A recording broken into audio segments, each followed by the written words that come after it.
Sabalak-Samarashka cuidaba manadas, dormía en yurtas ajenas y se ocultaba de enemigos cerca de Kazán antes de salir a pelear. Mató al héroe Kalmuco y toda la estepa se inclinó ante su nombre, se convirtió en sultán, luego en khan y después en leyenda. Huérfano en su infancia, de adulto gobernó los 3 chus. Los imperios le temían y los batires lo respetaban. Esta es la historia de Ilai Khan, un hombre que sobrevivió donde otros no habrían tenido ninguna oportunidad. Bienvenidos a Amazing History, donde exploramos cómo los destinos de grandes personas y pueblos se entrelazan. Hoy viajamos al siglo XVIII en medio de la agitación en las estepas. Si te gusta la historia, suscríbete y activa la campanita.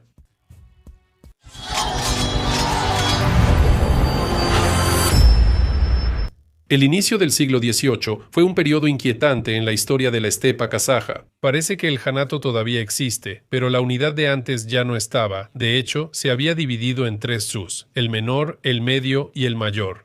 Cada uno actuaba de manera independiente, pero entre ellos surgían conflictos cada vez más frecuentes.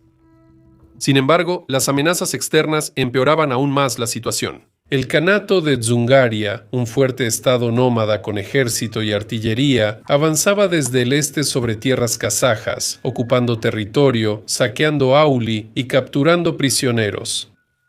El Imperio ruso avanzaba desde el norte y construyó fortificaciones militares como Omsk, Semipalatinsk, Orsk y Orenburg en el Irtish y el Yaik. El Imperio ruso no intervenía directamente, pero su influencia en la estepa crecía cada año. En el sur, tras someter a los mongoles, el Imperio Qing de China y los manchúes controlaron Asia Central. Esto obligaba a pueblos nómadas como calmucos, oirates y turcomanos a moverse a la estepa kazaja, aumentando la presión en la zona. Y ahora, piensen, debido a los problemas de sobrepoblación, la estepa ya no podía alimentar a todos. La sociedad kazaja seguía siendo nómada, y el estilo de vida nómada requiere espacio.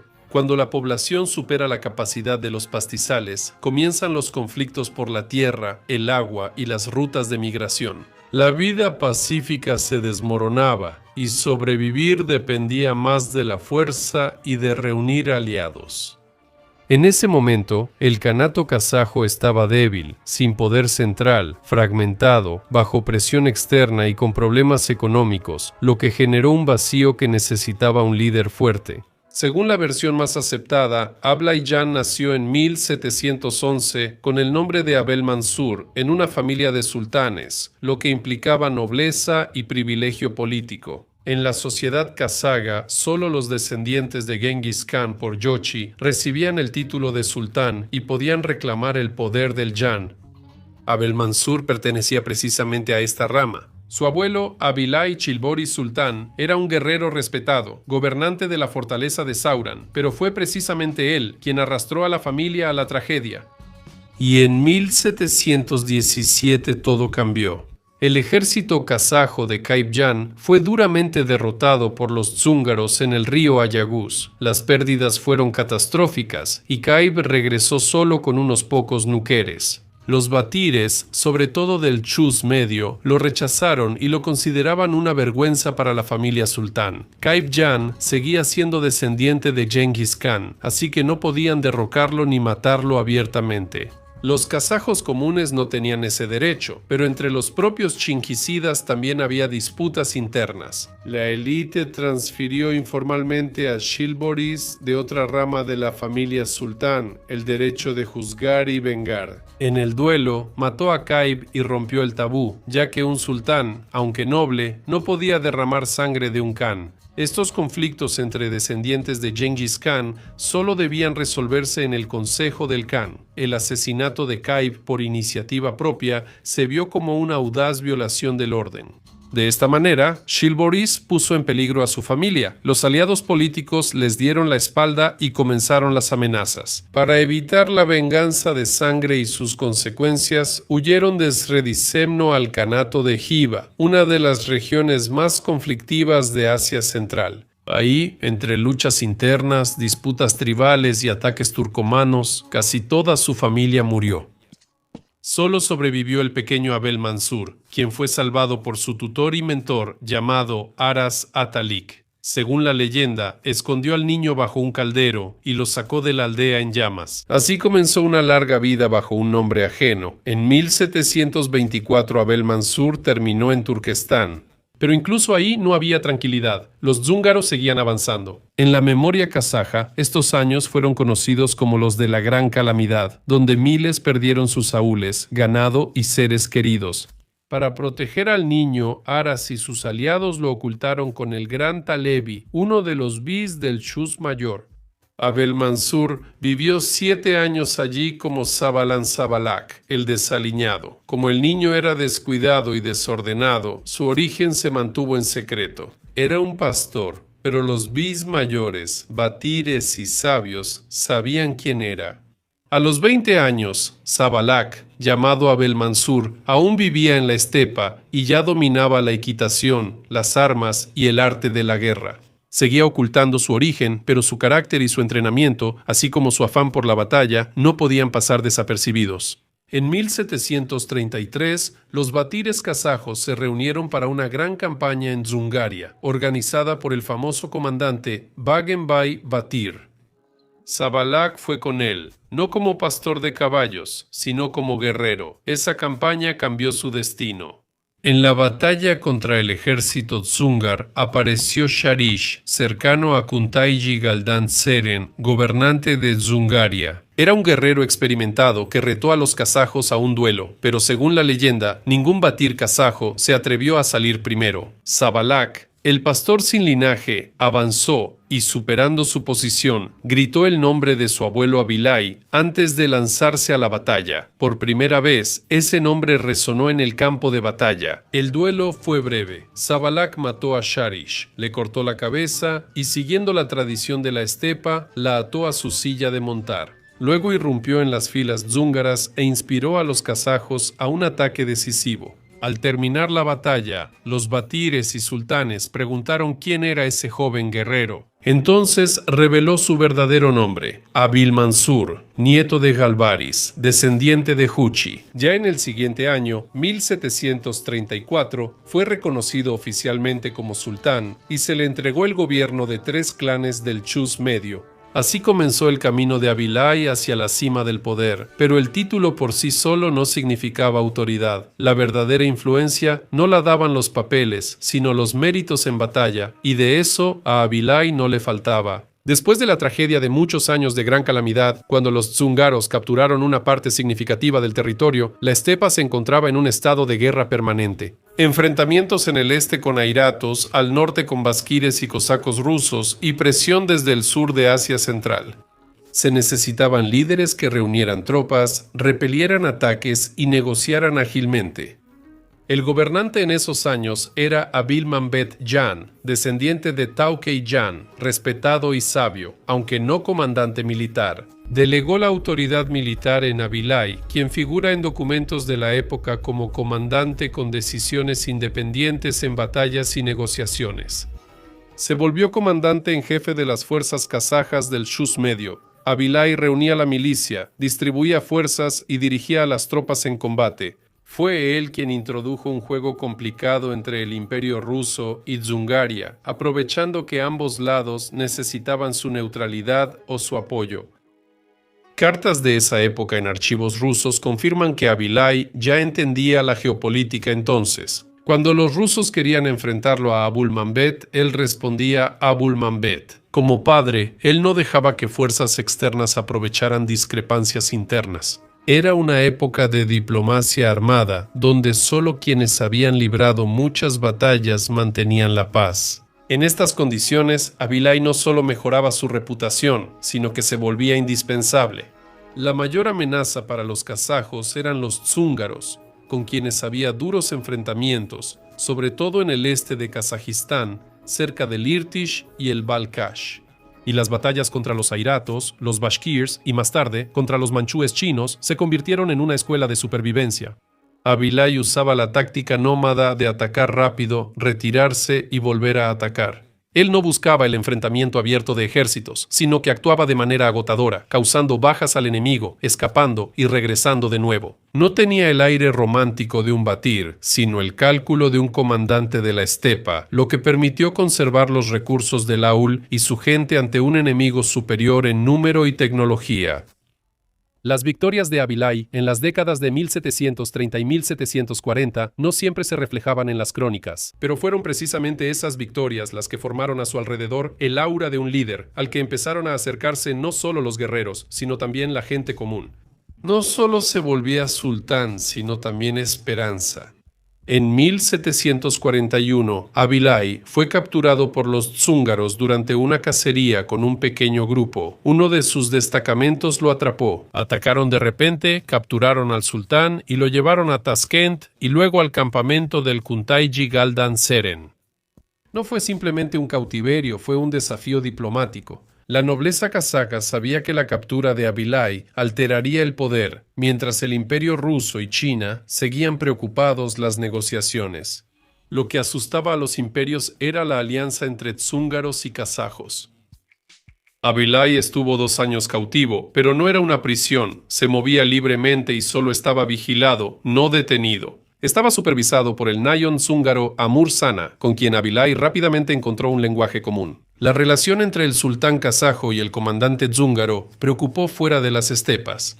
La administración rusa enviaba apresuradamente cartas a la sede del Khan, tratando de impedir una posible alianza. En San Petersburgo sabían que si 2 estados nómadas se unían, el sur del imperio ruso estaría en peligro. En 1743 la delegación kazaja logró la liberación de Abilai. En su lugar, enviaron a Zungaria a otro amanat, es decir, un rehén, Abulfeis, hijo de Abulmbambet.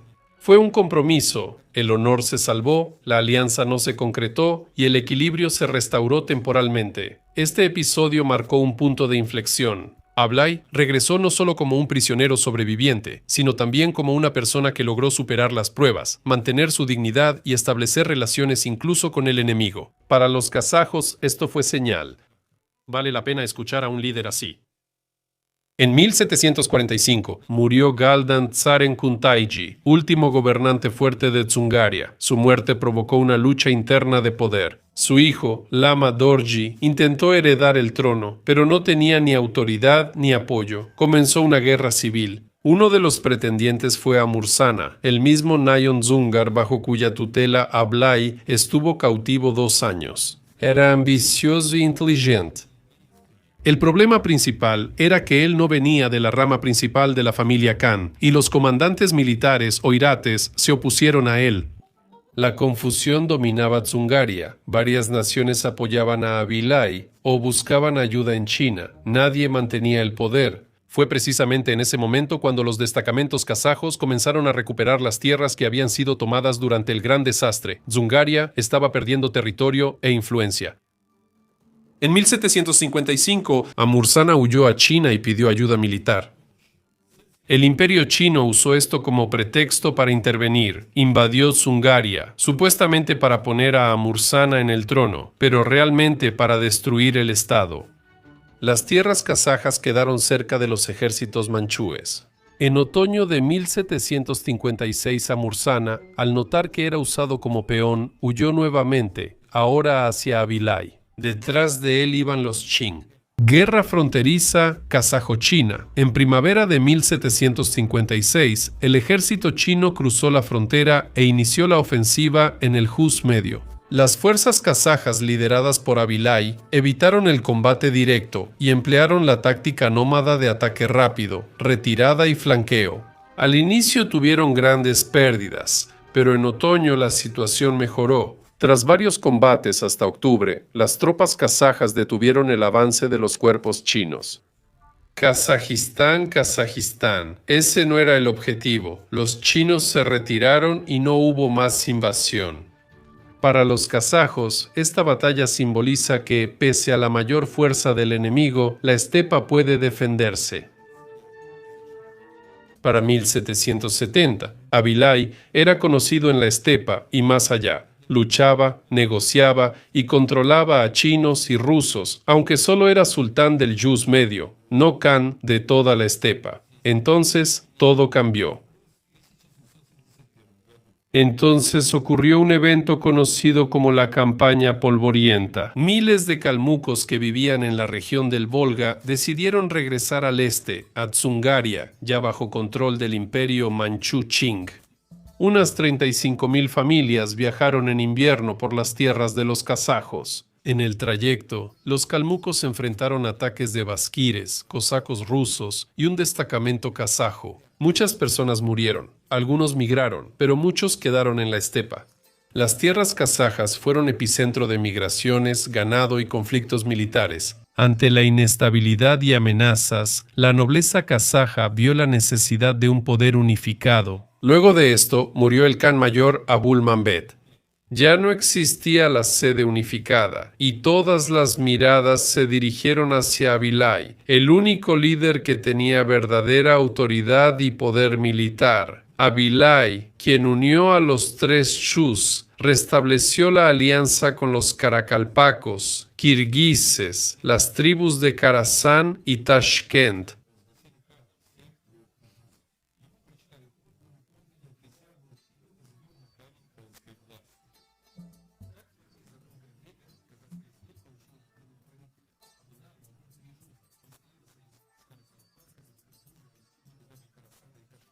Esto no solo fue un acto político, también marcó el regreso de las ideas de la estatalidad kazaja. Al ser elegido Khan, Abilay ya comprendía que la estepa no podía existir ajena a la geopolítica. Por un lado, el imperio ruso avanzaba por Yaek, el Irtish y Oremburgo. Por otro, China destruyó Dzungaria y se estableció en Astana. Las tierras kazajas quedaban atrapadas entre ambos. Abilay eligió un rumbo que más tarde sería llamado la política de maniobra. Él reconocía oficialmente el vasallaje de ambos imperios, pero solo en el ámbito diplomático no existía una dependencia real. Se mostraba vasallo ante los rusos y obediente ante los chinos, pero seguía siendo un gobernante independiente. Él enviaba embajadas tanto a San Petersburgo como a Pekín, mantenía correspondencia con la administración de Oremburgo y al mismo tiempo enviaba a su gente a China. Los chinos lo veían como líder fronterizo, mientras el imperio ruso buscaba someterlo formalmente, pero él lo evitaba cortésmente. Ablai sabía que si dependía de un solo imperio, el otro dominaría la estepa, pero si enfrentaba sus intereses, podía mantener la autonomía. Mientras Pekín y San Petersburgo no se ponían de acuerdo, él controlaba los asuntos internos. Las leyendas retratan a Ablai como el gobernante ideal de la estepa, valiente, inteligente y justo, pero las fuentes reales ofrecen un retrato mucho más completo. Era cauteloso y a veces brusco, hablaba poco pero preciso, actuaba con dureza cuando era necesario y nadie dudaba de su derecho. Ablai concluyó su gobierno en relativa paz. Dejó de participar en campañas militares, pero seguía resolviendo disputas entre clanes, enviando embajadas y vigilando fronteras. Fueron años de estabilidad, algo inusual en el siglo XVIII. Conservó el control del Jus Medio y su influencia en los demás Juses. El imperio ruso presionaba administrativamente y China buscaba controlarlo. Mediante gestos simbólicos, Abilay evitó que ambas potencias intervinieran en la política interna. Ya en sus últimos años, comenzó gradualmente a llevar a sus descendientes a la escena política. Entre ellos estaba Wali Khan, a quien transfirió la autoridad en la Horda Media. Abilay se enfocó en fortalecer el orden interno y murió en 1781, probablemente a los 70 años. Según la tradición, fue enterrado en Turquestán, en el mausoleo de Kadji Ahmed Yasavi, donde también fue proclamado Khan Abilay, un lugar sagrado no solo para su linaje, sino también para toda la historia kazaja. Su muerte marcó el fin de la unidad. Ablay, según fuentes, tuvo de 12 a 14 esposas y decenas de hijos. Varios llegaron a ser sultanes y siguieron la lucha por la independencia. Los más famosos fueron su hijo Bali Khan y su nieto Kenesari Khan, el último gran defensor del Estado kazajo. Para los kazajos, Ablay es más que una figura histórica, es símbolo de unidad, diplomacia y fuerza cautelosa. No era grandilocuente, pero tenía sentido de la medida, el tiempo y la responsabilidad. Ablayán fue quien mantuvo la estepa al borde de la desintegración y le dio a las futuras generaciones la oportunidad de seguir siendo ellas mismas. Eso es todo por mi parte. Gracias por ver el video y nos vemos en el próximo. Hasta luego a todos.